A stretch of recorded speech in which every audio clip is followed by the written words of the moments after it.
सयुक्तं नित्यं ध्यायन्ति योगिनः कामदं मोक्षदं चैव ओंकाराय नमो नमः। अविरल शब्द घनौघ प्रक्षालित सकल भूतल कलंका मणिविरपाशुत तीर्था सरस्वतीर्तनो दुरितम् अज्ञानतिमिरान्धानां ज्ञानाञ्जनशलाकया चक्षुरुन्मीलितं येन तस्मै श्रीगुरुवे नमः। परम गुरुभ्यो नमः। परम्पराचार्य गुरुभ्यो नमः। सकलकलशविध्वंसकं श्रेयसां परिवर्धकं धर्म संबंधकं भव्य जीवमन प्रतिबोधकारकमिदं शास्त्रं श्री रत्नकरण्डक श्रावकाचार्य नामधेयम्। अस्य मूल ग्रंथकर्तार श्री सर्वज्ञदेवाः तदुत्तर ग्रंथकर्तार श्री गणधरदेवाः प्रतिगणधरदेवाः तेषां वचोनुसारमासाद्य श्रीमद् आचार्य प्रवर श्री समन्तभद्रदेवैर्विरचितम्। मंगलम भगवान वीरो मंगलम गौतमो गणे मंगलम कुंदकुंदाद्यो जैन धर्मोस्तु मंगलम सर्वमंगलमांगल्यम सर्वकल्याणकारकं प्रधानं सर्वधर्माणां जैनं जयतु शासनम्। कोटिशतं द्वादशैव कोटो लक्षाणि शीतस्त्रधिकानि चैव पञ्चाशदष्टौ च सहस्रसङ्ख्यमेतत्श्रुतं पञ्चपदं नमामि। अर्हन्त भासयत्तं गणहरदेवेः गन्त्ययं सम्मं प्रणमामि भक्तियुक्तो सुदुरान्महो वयं शिरसा इच्छामि वन्ते सुधभक्ति कावसुगोकुदस्सालोचें अंगवंगपयने पावड़य परियम सुत्त परमाणुग पोगय चूलिया चैव सुत्तय त्विदम कायम सैनिचकल मंचे में पूजे में वंदामि नमुंसामि दुख खो कमको भूलाओ सुगई गमनम समाय मरणम जनगुण संपत्ति होदमध्यम। अथ पौर्वाणिक स्वाध्याय वेलायां श्रीमदाचार्य भक्ति कायोत्सर्गम करोमि। श्रुतजलधिपारगेभ्य स्वपरमत विभावना पटुमतिभ्य सुचरितपूर्णदेभ्यो नमो गुरुभ्यो गुणगुरुभ्य। छत्तीस गुण समग्रे पंचम्याचार कर्ण संदर्शे शिष्यानुग्रहकुतले धम्मायिरिये सदा वन्दे गुरुभक्ति संयमेन य तरन्ति संसार सायरं घोरं चिन्नन्ति अट्टकं मम जन्मन मरणं न पावेन्ति ये नित्यं व्रतमन्त्रहोम निरता ध्यानाग्निहोत्राकुला षट्कर्मावृता तपोधनधना साधुक्रिया साधव शीलप्रावरणा गुणप्रहरणा चन्द्रार्कतेजोदिकाः मोक्षद्वारकपाटपाटनभटाः प्रीणन्तु मां साधव।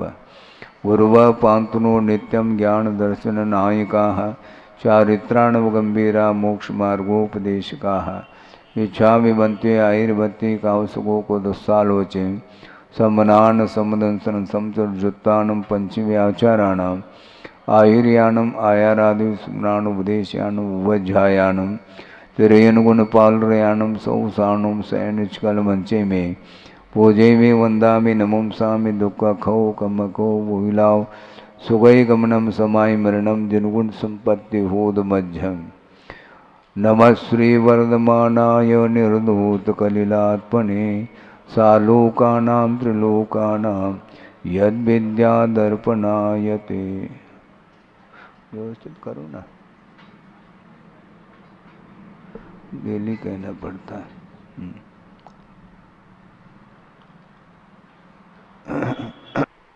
आप के 3 विशेषण दिए थे। 18 दोषों से रहित, सर्वज्ञ और हितोपदेशिता। वो 18 दोष कौन कौन से होते हैं बता रहे हैं। अथ के पुनः ते दोषाः ये तत्र उत्सन्ना इति आशंक्य आह। अब वे कौन कौन से दोष हैं जो आप्त भगवान में नहीं पाए जाते। क्षुत्पिपासा जरातंक जन्मांतक भयस्मयाः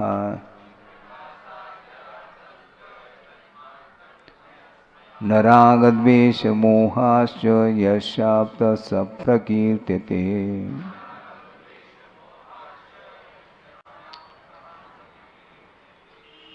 क्षुच्च बुभुक्षा भोजन करने की इच्छा का नाम बुभुक्षा है। भोजन बिना इच्छा के नहीं होता। भोक्तुम इच्छु बुभुक्षु ऐसा कहा है। भोगने की जो इच्छा होती है उसका नाम बुभुक्षा, उसी को क्षुधा बोलते हैं। पिपासा च तृषा, प्यास लग आती है। जरा च वृद्धत्वम, वृद्धावस्था का नाम जरा है। आतंकश्च अर्थात व्याधि, रोग आदि होना। जन्म च, जन्म किसको बोलते हैं? कर्मवशात चतुर्गतिषु उत्पत्ति, कर्म के उदय के कारण चार गतियों में जो उत्पन्न होता है जीव, उस उत्पत्ति का नाम ही जन्म कहा है। अंत का अर्थ मृत्यु नहीं लिया, आतंक है वो।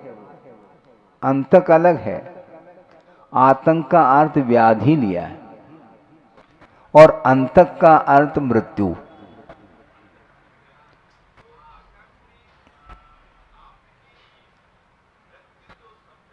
है नहीं, यस्य न विद्यते स आप्त का नहीं, ऐसा नहीं। आयु कर्म के अभाव होने के बाद जिनका पुनः जन्म होता है उसके लिए मृत्यु संज्ञा दी जाती है। नहीं, वस्तुतः निर्वाण का नाम मृत्यु इसलिए नहीं, निर्वाण के बाद पुनः जन्म संभव नहीं है इसलिए। और मृत्यु का अर्थ मृत्यु के पश्चात किसी न किसी आयु कर्म का उदय हो जाता है, इसलिए वह जन्म हो जाता है। जिस मरण के बाद जन्म संभव नहीं उसको हम मृत्यु इस संज्ञा से हम घोषित नहीं करना चाहते। कहा तो है वह सामान्य व्याख्यान है। वस्तुतः मरण के बाद जन्म होता है। जातस्य मरणम ध्रुवम कहा, और जातस्य मरणम ध्रुवम, ध्रुवम जन्म मृतस्य च, तस्मात् हे मध्यम पांडव मां अत्र शोचनीयम ऐसा कहा। जिसका जन्म होता है उसका मरण निश्चित है, और जिसका मरण होता है पुनः उसका जन्म होना अनिवार्य हो जाता है। इसी का नाम जन्म मरण की परंपरा। किंतु निर्वाण उसको बोलते हैं जिसके होने के उपरांत पुनः उत्पत्ति अर्थात जन्म संभव नहीं है, इसको कहा गया।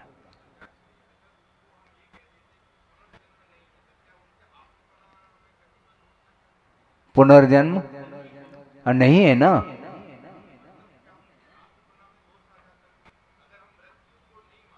हाँ, काय को मृत्यु होना ही नहीं ना उनका।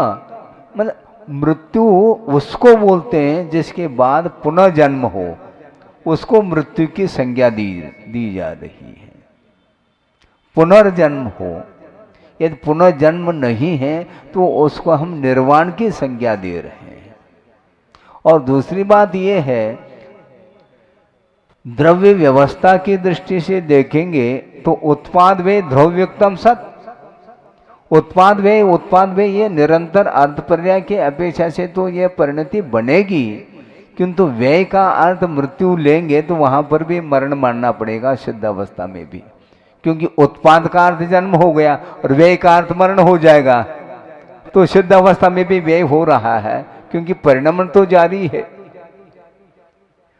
प्रति समय अगुण गुण के माध्यम से और काल द्रव्य के निमित्त को लेकर के प्रति समय वह द्रव्य का परिणमन हो रहा है, और प्रति समय पर्याय नवनवीन पर्याय उत्पन्न हो रही है और पूर्व पर्याय का व्यय होता है। इसलिए उत्पाद व्यय द्रव्य युक्तम सत, सत द्रव्य से लक्षण में ऐसा का। तो उत्पाद है तो जन्म मानो और व्यय का अर्थ मरण मानो, इस ढंग से नहीं माना जाता है। किंतु कर्म के उदय के कारण जन्म होता है, और उसका अभाव होते ही अनंतर समय में पुनः आयु कर्म का उदय होता है, इसलिए जन्म होता है। इस प्रकार वहां पर परिणति नहीं बनती है, इसलिए उसको निर्वाण की संज्ञा दी है। इतना ही इसका प्रासंगिक अर्थ है, ये इसका अर्थ है। अब सर्वत्र उसको लगाना चाह रहे हैं वो, क्योंकि मृत्यु का अर्थ क्या है? व्यय। और क्या फिर आयु की पूर्णता, तो उसी का नाम तो जीवन का अभाव हो गया ना। फिर जीविष्यति ये कैसा घटित होगा? फिर वह निश्चय प्राणों के द्वारा जी रहा है, किंतु वह निश्चय प्राण वह आयु के रूप में नहीं है, लेकिन जी फिर भी रहा है। जीवती इति जीव है, तो उसके पास जीवन होना चाहिए ना। तो वह जीवन किमात्मक है, निश्चय प्राण के द्वारा वह जी रहा है, न कि वह द्रव्य प्राण के द्वारा जी रहा है। 10 प्राणों में आयु कर्म भी एक प्राण है, उस प्राण के साथ उसका जीवन थोड़ी चलेगा सिद्ध अवस्था प्राप्त होने के उपरांत।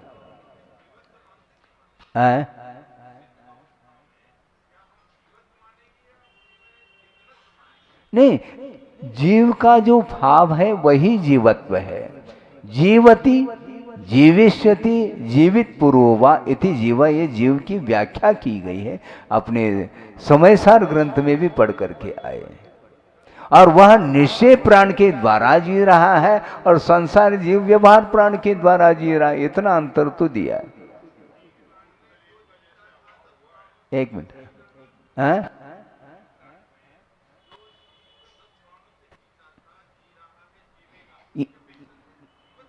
ये जीवत्व जो है संसार दिशा में निश्चय नहीं दो तो चेतना जस, निश्चय नहीं किया पीछे से चेतना ही जिसका प्राण है वो निश्चय प्राण है, ये इसका अर्थ है।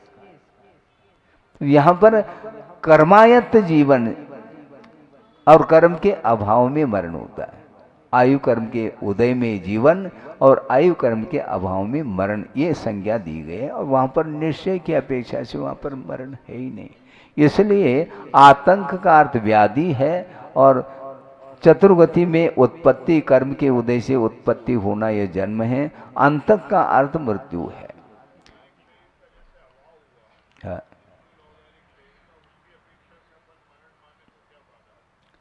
यदि ऐसा कहोगे तो जो देव पर्याय में फिर मरण नहीं होना चाहिए, क्योंकि वहां पर औदारिक शरीर तो ही नहीं ना। तो चारों गति में जो पर्याय है वह आयु कर्म के साथ ही तो वह पर्याय बनी हुई है, ठीक है ना।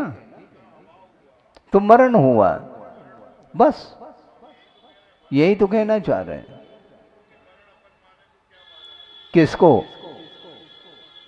अनंत भगवान को, क्योंकि जन्म संभव नहीं। अब चतुर्गति या जन्म की परिभाषा पढ़ लो, एक एक परिभाषा तो पढ़ लो।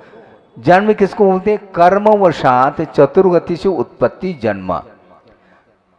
कर्म का अर्थ है यहां पर प्रासंगिक आयु कर्म के उदय से 4 गतियों में जो उत्पत्ति होती है जीव की, उसका नाम जन्म कहा। और कर्म का अभाव हो गया, अब जन्म होगा? होगा ही नहीं। जब जन्म ही नहीं होगा तो मरण कहां से होगा? इस पर्याय का मरण होगा ये तो मान ही रहे ना, इसमें कोई दिक्कत नहीं है। किंतु वहां पर शुद्ध अवस्था में जो, अथवा अनंत अवस्था में जो निर्वाण की उपलब्धि हो रही है 13वें अथवा 14वें गुणस्थान के अंत में, उसको हम क्या मानेंगे? निर्वाण मानेंगे। निर्वाण में और मरण में इतना अंतर आता है। और एक प्रकार से मरण की संज्ञा दे करके, इसलिए पंडित पंडित जो जुड़ा है ये अपने आप में मरण की विशेषता है। और वहां पर मरण होने के उपरांत पुनः जन्म नहीं है, इसलिए निरंतर वह मृत्यु से भी रहित है, ये कथन किया जा रहा है। नहीं आना है।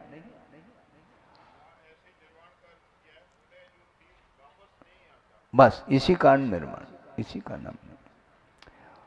भयम च यह पर लोक अत्राण अगुप्ति मरण वेदना आकस्मिक लक्षणम भयम, ये 7 प्रकार का भय है।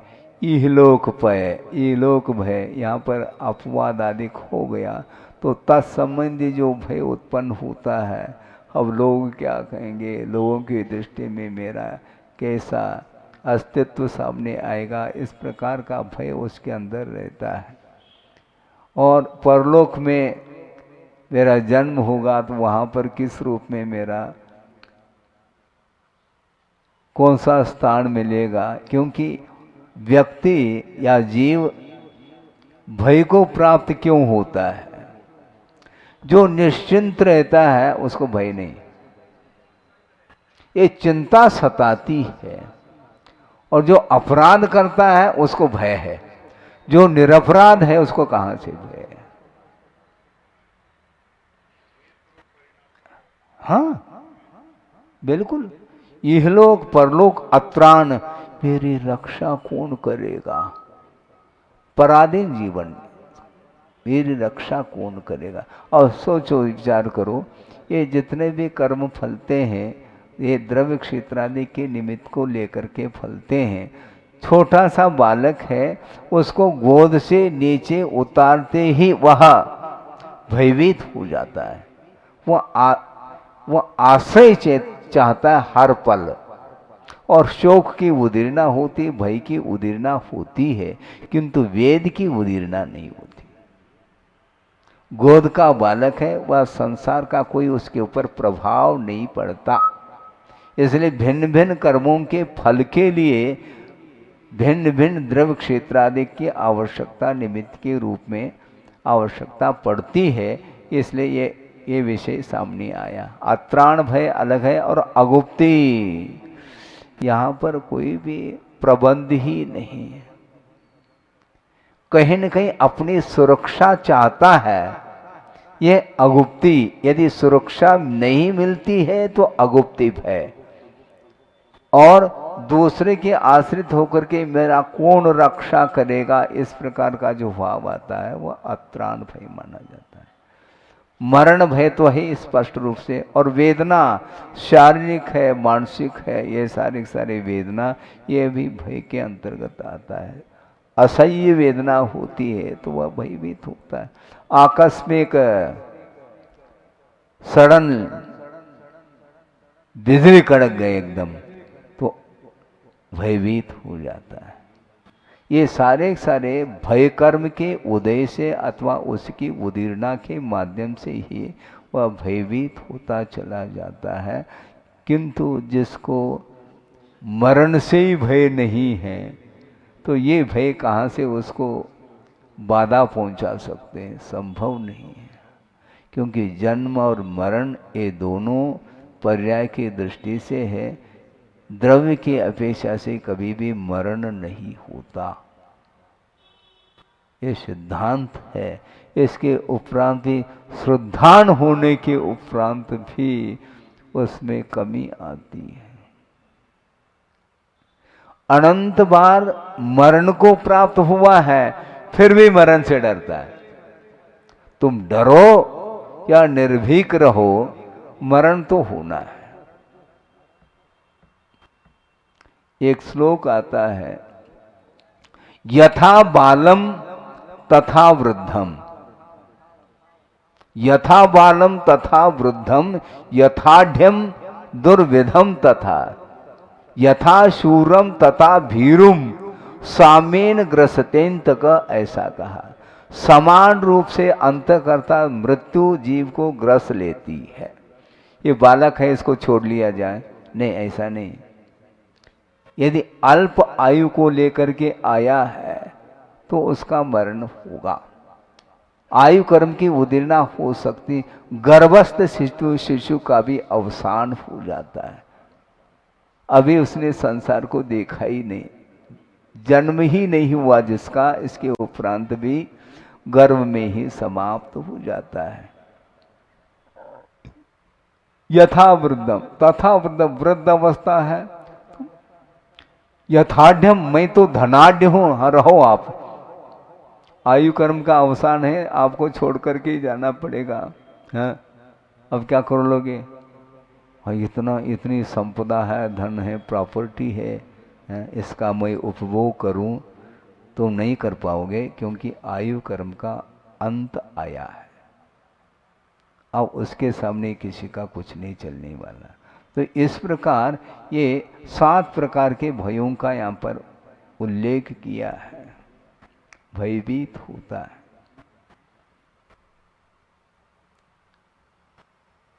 और हाँ,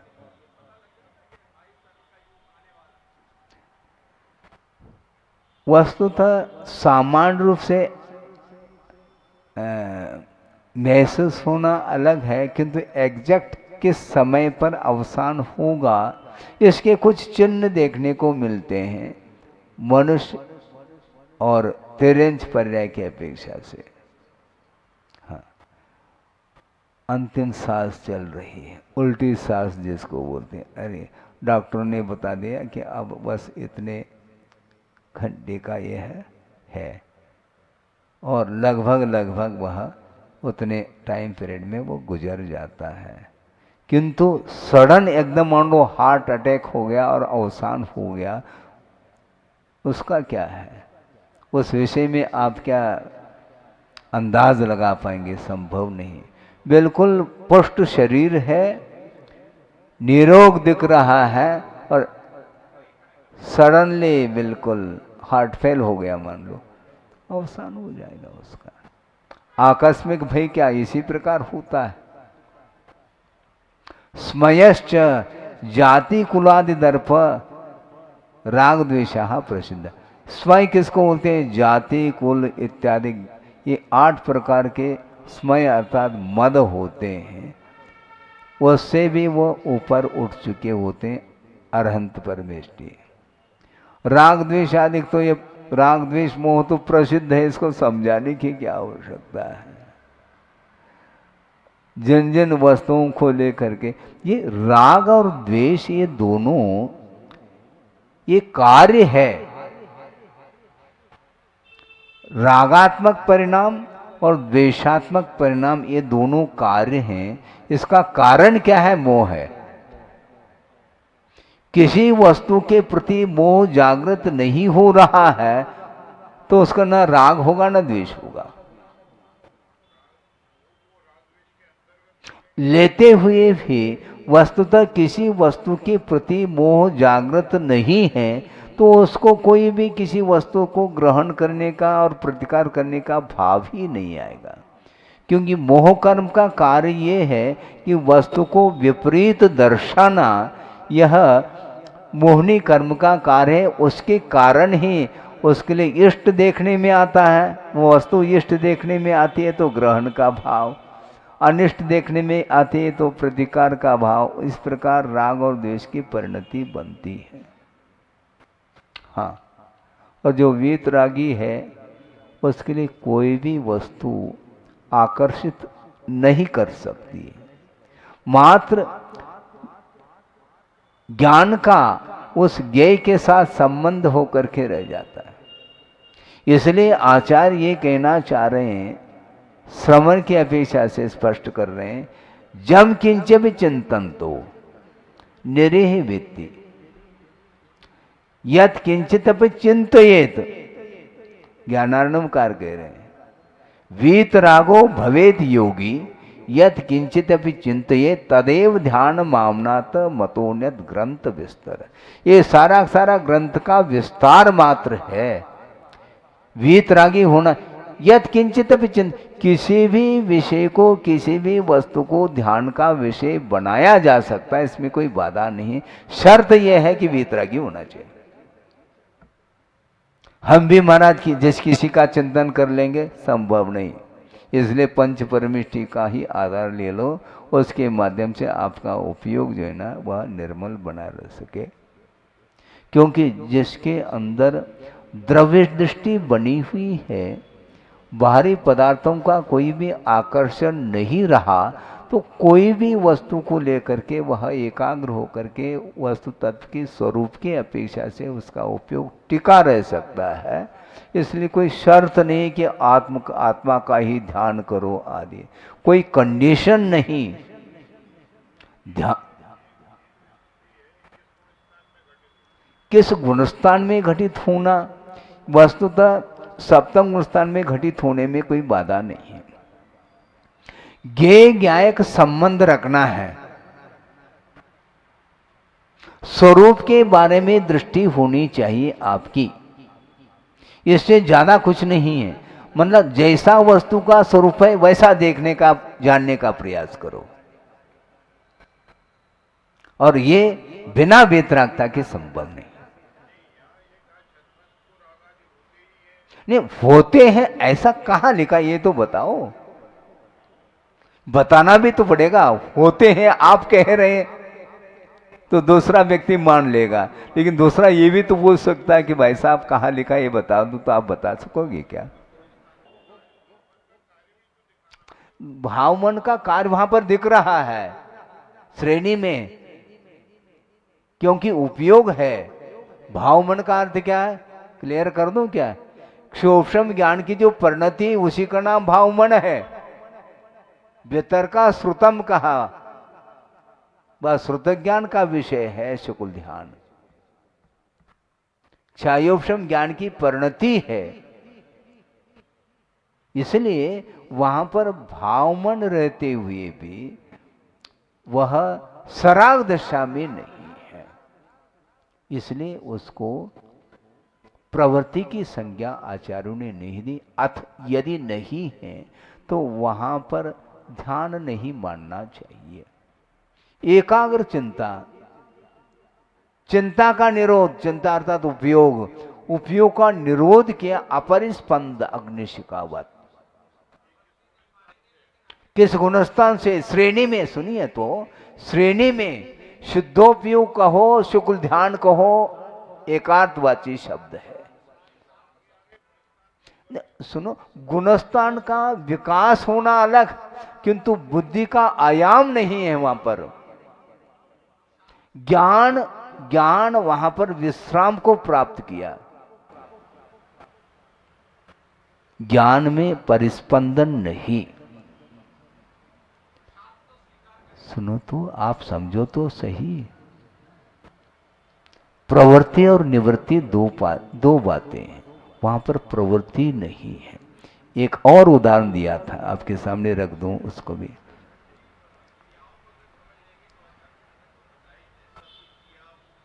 हाँ बिल्कुल, तो वही तो कहना, वो क्रिया का अर्थ वो बुद्धि पूर्वक नहीं। सुनो, एक मिनट सुनो, क्रिया का अर्थ व्यापक दृष्टि से देखा जाए, क्रिया क्या है? वो जीव द्रव्य सक्रिय है, क्रियाशील है, और यहां पर निर्वाण को प्राप्त हो गया कोई जीव, और यहां से एक समय तक वहां पर गति हो गई, तो ये भी क्रिया है, ये मुक्ति क्रिया। पकड़ लिया आपने, बिल्कुल ठीक।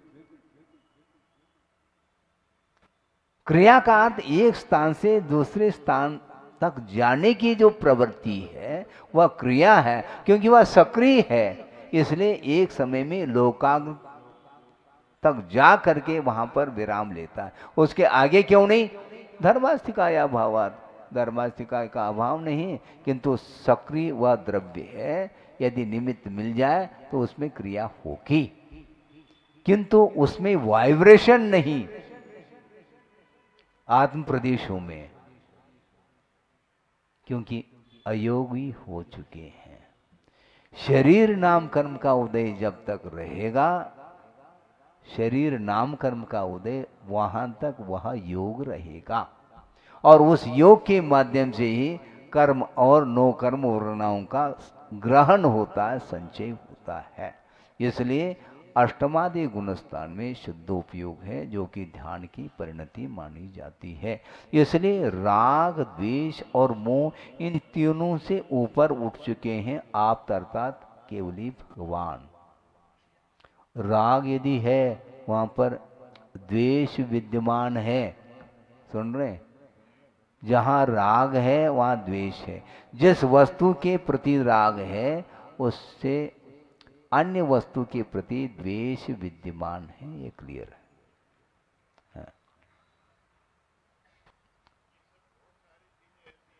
बहुत सारी चीजें इससे ज्यादा भी हो सकती है, लेकिन आगम के अनुरूप होना चाहिए ना।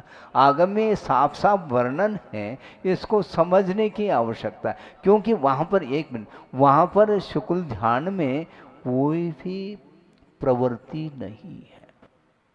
उन्होंने उन्हीं के शब्द दोहरा, आगम के शब्दों को मैं दोहरा रहा हूं, वह ये है, अपर स्पंद अग्निशिकावत अवभासमानम ज्ञानम एवं ध्यानम का।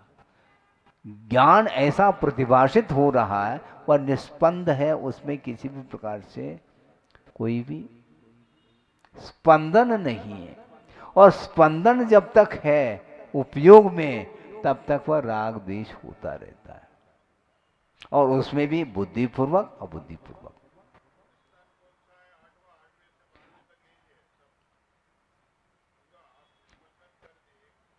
एक सुनो तो, उसमें भी शुद्धोपयोग में भी क्वालिटी है, लेकिन वो क्वालिटी किसकी? ज्ञान की क्वालिटी है।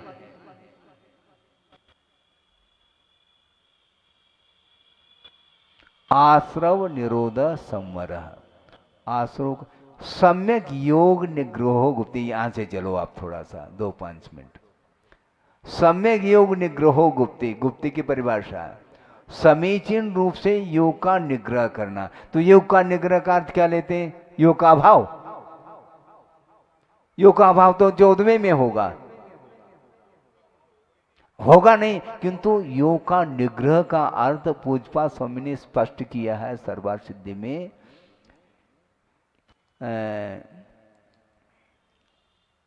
स्वच्छंद प्रवृत्ति को रोकना, यह योग का निरोध है, निरोध कहलाता है।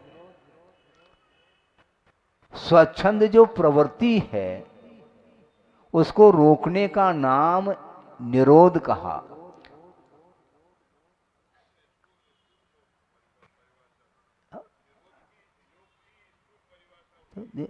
वस्तुतः योग का निग्रह वहां पर हो रहा है, किंतु यहां अपनी इच्छा पूर्वक जो प्रवृत्ति होती है, इसलिए उसको हम गुप्ति की संज्ञा नहीं देंगे। और स्वच्छंद प्रवृत्ति को जो रोक रहा है या रोक दिया है, उसको गुप्ति कह रहे हैं। सम्यक योग निग्रहो गुप्ति। और गुप्ति कहां से प्रारंभ करेंगे अपन? 14वें गुण स्थान से उत्तर देना पड़ेगा।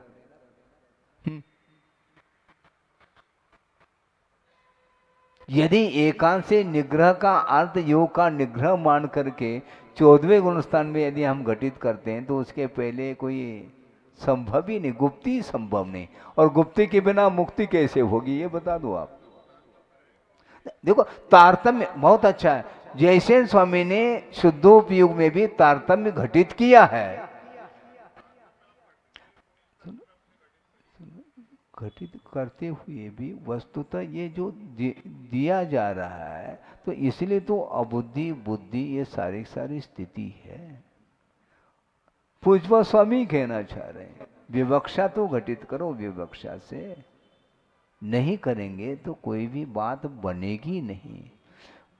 सुनो, उपसर्ग हो रहा है और उस उपसर्ग उन्हें महसूस नहीं हो रहा है, निर्विकल्प हो गए। कौन उपसर्ग कर रहा है? ये विकल्प आ गए तो नीचे आ गए, वो धड़ाम से नीचे आ जाएंगे, हाँ धरती पर आ जाएंगे। ये विकल्प बिल्कुल परिशहात अविज्ञानात कहा, परिचय का ज्ञान ही नहीं उन्हें। शुक्ल ध्यान, किसमें ध्यान? जो उपसर्ग कर रहा है उसमें ध्यान यदि रहेगा तो ओम शांति संभव नहीं मां। अब समझो तो, वस्तुतः हम बोल रहे हैं, संवेदना होगी क्या नहीं होगी, जब उपसर्ग होगा तब मालूम पड़ेगा। नहीं समझे? अभी हम और आपकी बुद्धि का विषय ही नहीं बन रहा।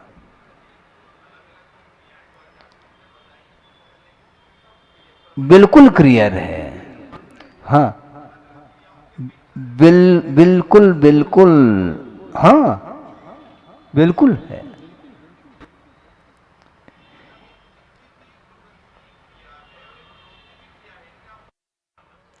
है ही।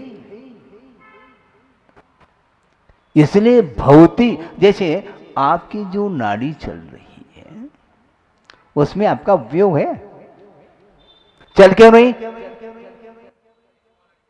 है? जो श्वसन क्रिया है वह चल रही है, उसमें आपका कोई पुरुषार्थ है क्या, कोई उपयोग लगा हुआ है क्या? हम बोल भी रहे हैं और श्वसन क्रिया ऑटोमेटिक चल रही है, तो उसको भी हम चला रहे हैं कहो तो ये बुद्धिपूर्वक मानी जाएगी वह प्रवृत्ति? ऐसा नहीं है। आपकी आंखों की पलकें झपक रही हैं, आपका उपयोग है उस ओर, तो ये प्रवृत्ति कैसे हो रही है आपकी? ये अबुद्धिपूर्वक प्रवृत्ति है। और बुद्धिपूर्वक प्रवृत्ति वो हो रही है जब हम ध्यान पूर्वक बोल रहे हैं और चल फिर रहे हैं, ये सारे सारे बुद्धिपूर्वक क्रियाएं माने। जब यहीं पर बुद्धिपूर्वक अबुद्धिपूर्वक क्रियाएं पकड़ में आ रही हैं, तो वहां की अबुद्धिपूर्वक क्रिया को हम पकड़ना कैसे चाहेंगे? हाँ, वहां पर ये सारी सारी क्रियाएं। और दूसरी बात, घंटों थोड़ी समय लगना है, अंतर्मूर्त है, लघु अंतर्मूर्त है। हाँ, समझने में तो ज्यादा उत्कृष्ट अंतर्मूर्त में भी समझ में नहीं आ रही बात, लेकिन वह कार्य लघु अंतर्मूर्त में हो रहा है।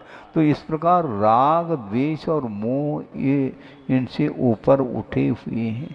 जहाँ राग है वहां पर निश्चित रूप से द्वेष भी पल रहा है।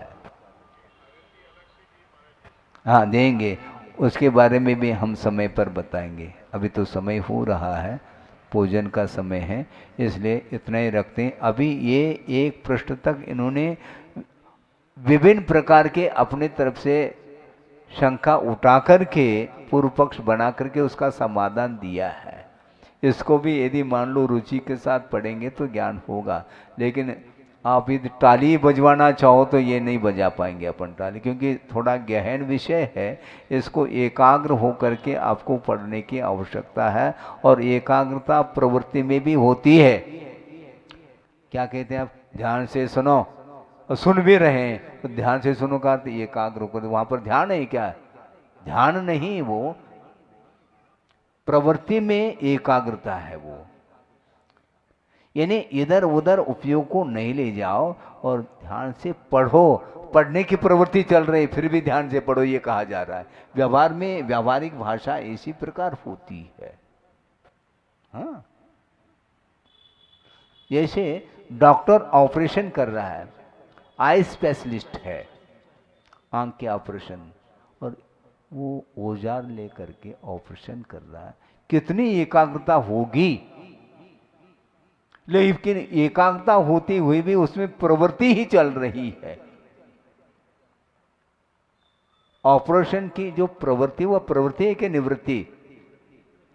प्रवृत्ति है वो, क्योंकि ऑपरेशन संपन्न हो गया तब वह उस कार्य से निवृत्त हुआ, तब तक वह उस ऑपरेशन में प्रवर्तमान है वो डॉक्टर। इसी को बोलते हैं एकाग्रता। हाँ, आगे बोधि समाधि परिणाम शुद्धि स्वात्मोपलब्धि शिव सौ की शुद्धि चिंतामणिम चिंतित वस्तुदाने त्वाम वंदमानस्य ममासुनि। परम पूजाचार्य गुरुवर श्री विद्यासागर जी महाराज की।